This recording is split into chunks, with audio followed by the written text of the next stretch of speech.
आप my name is Pradeep Kumar. आज की इस वीडियो में बात करने वाले हैं कॉलकम के अंदर आने के लिए आपको कौन से स्किल चाहिए, कौन से लैंग्वेजेस आपको पढ़ने हैं और क्या क्या ऐसे सब्जेक्ट्स हैं जो आपको आने ही चाहिए अगर आपको कॉलकम के इंटरव्यूज़ क्रैक करने हैं सॉफ्टवेयर प्रोफाइल के। तो ये वीडियो बनाने का जो इंटरनल रिसर्च थी वो ये थी कि मैंने बहुत सारे अपने दोस्तों से बात की और उनसे उनके इंटरव्यू एक्सपीरियंसेस जाने और एक पैटर्न फिगर आउट किया कि कौन से सब्जेक्ट्स ज़्यादा इंपॉर्टेंट हैं, कौन से लैंग्वेजेस हैं जिन पे फोकस ज़्यादा करते हैं, कौन से टॉपिक्स हैं जिन पे ज़्यादा फोकस करते हैं। वीडियो शुरू करने से पहले गाइज़ आपसे थोड़ी अपील करना चाहूँगा, प्लीज़ इस चैनल को सब्सक्राइब करिए, अपने दोस्तों तक इसकी रीच पहुँचाइए। मैं आपके लिए ऐसी इन्फॉर्मेटिव वीडियोज़ बनाता रहूँगा। तो चलिए इस वीडियो को स्टार्ट करते हैं। सबसे पहले हम बात करते हैं DSA के बारे में। सारे बच्चों का यही डाउट होता है कि भाई DSA कितना पूछा जाता है, कौन से क्वेश्चंस आते हैं, क्या क्या चीज़ें होती हैं। तो to be very honest with you, जितने भी लोगों से मैंने बात की तो वो यही बता रहे थे कि फंडामेंटल लेवल का DSA आपको आना चाहिए। दे आर नॉट एक्सपेक्टिंग कि आपको 5 स्टार कोडर होना चाहिए और बहुत अच्छी उनकी रेटिंग्स होनी चाहिए। तो if you are an average coder, for example आपने फंडामेंटल्स पढ़े हुए हैं DSA के एंड आप बेसिक प्रॉब्लम्स कर सकते हैं, मीडियम लेवल तक भी कर सकते हैं, then you are good to go. It's no need to worry about too much कि कौन से ऐसे क्वेश्चंस हैं, बहुत ज़्यादा टफ क्वेश्चंस तो नहीं है कोडिंग के। सो यहाँ पे जो मेन फोकस इनका रहता है वो है फंडामेंटल्स ऑफ कंप्यूटर साइंस पे, कि आपके कंप्यूटर साइंस के फंडामेंटल्स क्लियर हैं या नहीं है, आपको बेसिक सब्जेक्ट्स आते हैं कि नहीं, आर्किटेक्चर आपको पता है, इंटरनल डिटेल्स पता है कि नहीं। तो ज़्यादा फोकस उन चीज़ों पे रहता है रेदर देन DSA। अब हम बात करते हैं लैंग्वेज कौन सी इंपॉर्टेंट है। तो as per the discussion C++ most important languages हैं। मेरा एक फ्रेंड था जिसको C++ नहीं आती थी, C आती थी लेकिन C++ नहीं आती थी, एंड वो आउटपुट के क्वेश्चंस जो होते हैं वो काफ़ी अच्छे से नहीं कर पाता था। बहुत टाइम पहले वो चीज़ें पढ़ी थी लेकिन वो भूल गया था इंटरव्यू से पहले, उसने उसको रिवाइज़ नहीं किया था। तो एक नेगेटिव पॉइंट होता है कि जब फर्स्ट राउंड होता है, ऑनलाइन राउंड्स वगैरह, तो उसमें आउटपुट्स के क्वेश्चंस आते हैं बहुत सारे। C++ के फंडामेंटल्स चेक किए जाते हैं, इंटरनल डिटेल्स, मेमोरी मैनेजमेंट, वो सब चेक किया जाता है। तो अगर आप पाइथन बहुत ज़्यादा प्रेफर करते हैं तो थोड़ा दिक्कत हो सकता है कुछ प्रोफाइल्स के लिए। Maybe there are certain profiles which involve Python, but as per my discussion with various folks around me, तो मैंने ये पाया कि वहाँ पे पाइथन उतना इंपॉर्टेंट नहीं था। C++ की बेसिक अंडरस्टैंडिंग और उनके जो आउटपुट वाले क्वेश्चंस होते हैं लाइक पॉइंटर्स एंड ऑल, वो बहुत ज़्यादा मैटर कर रहे थे।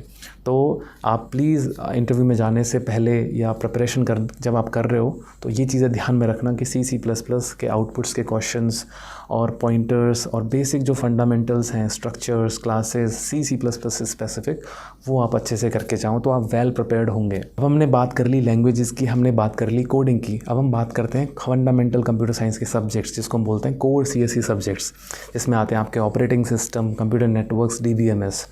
तो as per my knowledge and my interview experience, computer science के जो सब्जेक्ट्स हैं जिसमें है ऑपरेटिंग सिस्टम और आपका कंप्यूटर नेटवर्क, से बहुत ज़्यादा इंपॉर्टेंट हैं, एंड कंप्यूटर आर्किटेक्चर भी पूछा जाता है। तो अगर आप इन सब्जेक्ट्स को पढ़ा हुआ है आपने बीटेक के अंदर या आपने करिकुलम के अंदर ये सब्जेक्ट्स अच्छे से पढ़े हैं तो आपके लिए एक एडवांटेज है। बट अगर आप नहीं पढ़े हुए हैं सब्जेक्ट्स तो प्लीज़ इन सब्जेक्ट्स को गो थ्रू करें, इनके नोट्स वगैरह देखें और इन सब्जेक्ट्स को समझें इन डिटेल में। आप चीज़ें फिगर आउट करें कि कैसे इनके कॉन्सेप्ट्स काम करते हैं। फॉर एग्जांपल ऑपरेटिंग सिस्टम के केस में जो टॉपिक्स हैं, मेमोरी मैनेजमेंट, सिंक्रोनाइजेशन, थ्रैशिंग, ये बहुत सारे जो कॉन्सेप्ट्स होते हैं ये सब आपको अच्छे से समझ में आने चाहिए कि इनका रीज़न क्या है और क्यों ये कैसे काम करते हैं। वो सारी चीज़ें आपको पता होनी चाहिए। अगर आपने पढ़ा है ऑपरेटिंग सिस्टम तो ये आपको समझ में आएंगी, अदरवाइज़ आपको पूरा गो थ्रू करना पड़ेगा। करते हैं कंप्यूटर नेटवर्क्स की। तो कंप्यूटर नेटवर्क्स के अंदर आपको बेसिक फंडामेंटल्स आने चाहिए कि पैकेट्स के साथ क्या क्या होता है जब वो सोर्स से डेस्टिनेशन तक जाती है, राउटिंग क्या होती है, DNS क्या होता है, और लाइक जो लेयर्स होती हैं OSI लेयर्स, उनके बारे में पता होना चाहिए। Data link layer, network layer, physical layer, इन सब लेयर्स का काम क्या होता है और पैकेट किस तरह से बनता है, पोर्ट्स क्या होते हैं, नेटवर्क लेयर और TCP, UDP, इनके फंडामेंटल्स आपको क्लियर होने चाहिए, बिकॉज जनरली ये चीज़ें पूछ ली जाती हैं। तो कंप्यूटर नेटवर्क्स में काफ़ी सारे टॉपिक्स हैं और जो स्पेसिफिक चीज़ें हैं मैं उनके लिए एक सेपरेट वीडियो बनाऊंगा कि कौन से टॉपिक्स बहुत ज़्यादा इंपॉर्टेंट हैं जो आपको करके ही जाने हैं इंटरव्यूज़ में जब आप जा रहे हैं। तो ये था कंप्यूटर नेटवर्क्स के बारे में। DBMS का मैंने जितने लोगों से पूछा तो DBMS काफ़ी कम लोगों से पूछा गया, SQL वगैरह भी काफ़ी कम लोगों से पूछा गया, तो उसको आप थोड़ी कम प्रेफरेंस दे सकते हैं। लेकिन CS जो आपका कंप्यूटर नेटवर्क्स है, ऑपरेटिंग सिस्टम है, ये तो मस्ट है, ये तो करके ही जाना है आपको, इसके बिना आप इंटरव्यू में मत जाना। डेटा स्ट्रक्चर्स पढ़ा हुआ है तो आपको कोई दिक्कत नहीं होगी वो सारी चीज़ें करने में। जो भी आपके फंडामेंटल्स हैं लाइक डेटा स्ट्रक्चर्स एल्गोरिदम के, वो रिवाइज़ करके आप जाओ कि भाई हफमैन कोडिंग क्या होती है, उसको कोड करना आना चाहिए।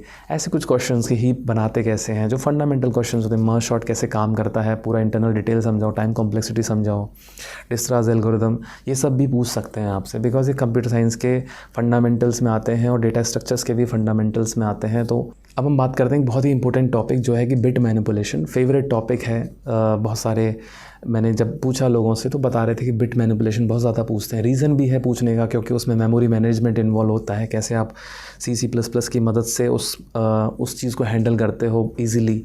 हाँ, तो ये सारी चीज़ें लाइक बिट मैनिपुलेशन के जितने भी क्वेश्चंस हैं आपको अच्छे से करके जाने हैं, तो बिना बिट मैनिपुलेशन के प्लीज़ मत जाइए इंटरव्यूज़ के अंदर। पॉइंटर्स एक टॉपिक है C++ के अंदर, फंडामेंटल्स में आता है, वेरिएबल्स का एड्रेस जो स्टोर करता है। पॉइंटर्स के सारे क्वेश्चंस लाइक जो आउटपुट के क्वेश्चंस होते हैं वो आपको समझ में आने चाहिए। आपको पता चलना चाहिए कि अब एड्रेस डीरेफरेंस हो चुका है, अब मेमोरी मिल चुकी है, अब ये हो रहा है। आपको कोडिंग फ्लोज आने चाहिए कि एक कोड सेक्शन, डेटा सेक्शन क्या होता है, कोड सेक्शन क्या होता है, हीप का काम क्या होता है, स्टैक का काम क्या होता है, फंडामेंटल्स। और मैंने जनरली देखा है कई क्वेश्चंस लोगों से कंपाइलर डिज़ाइन के भी पूछे कि एक कंपाइलर कैसे काम करता है। आप थोड़ा फंडामेंटल समझाइए कि एक कोड है, उसको हमने लिखा और वो कैसे रन हो रहा है, कंपाइलर की स्टेजेस समझाइए। तो ये कोर कंप्यूटर साइंस सब्जेक्ट्स के अंदर ही आ जाता है, तो ये भी आप पढ़ सकते हैं। सो अकॉर्डिंग टू मी ये सारे टॉपिक्स बहुत ज़्यादा इंपॉर्टेंट हैं। ऐसे आप इंटरव्यू प्रिपरेशन को हैंडल करो, ऐसे आप इंटरव्यू प्रिपरेशन की स्ट्रेटजी बनाओ कि ये सब चीज़ें पढ़नी हैं इंटरव्यू में जाने से पहले। अगर आप ये सारी चीज़ें करते हैं तो आपके चांसेस बहुत ज़्यादा बढ़ जाते हैं यहाँ पे आने के। और फिर रेफरल्स मांगना होता है और आप अप्रोच करते हैं HR को, हम उसके बारे में आगे बात करेंगे, अगले वीडियोज़ में बात करेंगे कि रेफरल कैसे अप्रोच करना है और कैसे अपने आप को प्रूव करना है कि you are worthy of that referral. ठीक है, तो ये सारी वीडियोस भी आने वाली हैं इस चैनल के ऊपर, तो इसीलिए मैं गाइस आपको बोलता हूँ प्लीज़ इस चैनल को सब्सक्राइब करो और इसको रीच दिलाओ ताकि सबको ये चीज़ें पता चलें, इन्फॉर्मेशन पता चले लोगों को। तो प्लीज़ इस चैनल को सब्सक्राइब करिए, बेल आइकन दबाइए ताकि आपको नोटिफिकेशंस मिल जाएं। और प्लीज़ इस वीडियो को लाइक करो और अपने कमेंट्स करो कि कैसा लगा आपको वीडियो और कैसी आप वीडियोस देखना चाहते हो फ्यूचर के अंदर। आप कुछ सजेस्ट करो मुझे कि क्या क्या वीडियोस मैं आपके लिए बना सकता हूं और क्या क्या मैं पैरामीटर्स कवर कर सकता हूं जो सॉफ्टवेयर इंजीनियर्स की लाइफ में हो रहे हैं, और कैसे आप अपने आप को बेटर एक सॉफ्टवेयर इंजीनियर बना सकते हो, उसके बारे में हम डिस्कशन कर सकते हैं। Thank you guys for watching this video. I will see you in the next one. Bye bye, take care, नमस्कार। With